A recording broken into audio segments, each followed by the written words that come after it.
warahmatullahi wabarakatuh. Halo teman-teman semua, kita di sini ada tamu kedatangan dari Pakistan yang bernama Hanin Aziza. Kali ini kita akan bahas tentang self esteem gitu. Nah, tanya kabarnya nih. Hanin, gimana kabarnya? Jadi untuk membersihkan waktu aja gitu, apa itu self esteem? Kalau misalkan diartiin ke Indonesianya itu berarti harga diri gitu. Jadi sebenarnya itu tuh adalah nilai diri gitu. Itu sih kalau misalkan arti dari self esteem. Oke, gimana cara self esteem? Jadi kalau misalkan kita mau meningkatkan self esteem menurut dari buku dia tuh bilang kalau misalkan ada dua cara untuk meningkatkan self esteem. Jadi yang pertama itu tuh kita menerima apresiasi, we accepting appreciation dari orang-orang kita. Jadi kita jangan ngerasa kayak oh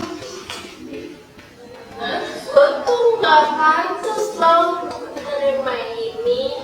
Tapi kita tuh harus menerima gitu, biar supaya kita bisa beneran ngerasain yang namanya misalkan kayak kita dipuji cantik. Biar kita bisa ngerasain misalkan oh kita beneran cantik gitu. Atau misalkan kita dipuji soal kita bagus, atau misalkan kita dipuji kayak kita pintar gitu kan. Jadi kita harus menerima dulu perkataan dari orang lain gitu. Tapi ini kita kan lagi membahas soal yang namanya positif apresiasi yang positif gitu. Jadi kita emang sebagai manusia kita tuh harus pada fokus ke hal-hal yang positif gitu. Nah terus yang kedua itu kita bisa dengan cara kalau misalkan namanya itu di appreciation game. Jadi kita tuh yang mengapresiasi diri kita sendiri gitu. Terus ada pertanyaan lagi nih Kak Hanin, mengapa kita harus mengapresiasi diri kita? Karena kan di dua poin ini kan ada ya apresiasi.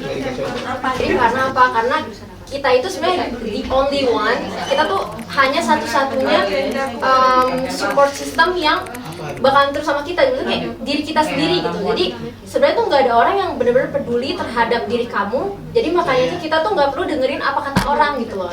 Mau orang bilang kita aneh, ih kok jelek banget sih misalkan kayak make upnya jelek, atau misalkan suaranya jelek, kita nggak usah peduliin itu gitu kan. Ya, mungkin perlu kita ketahui juga mungkin itu sebagai cintanya kita kepada diri kita sendiri kan. Iya.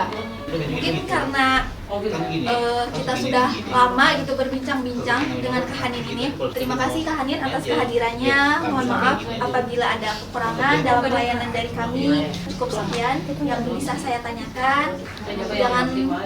Jangan kapok untuk main ke podcast kita lagi gitu. Oke.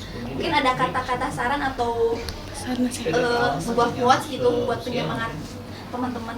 Be the best version of yourself. Jadi teruslah menjadi versi terbaik di diri kamu.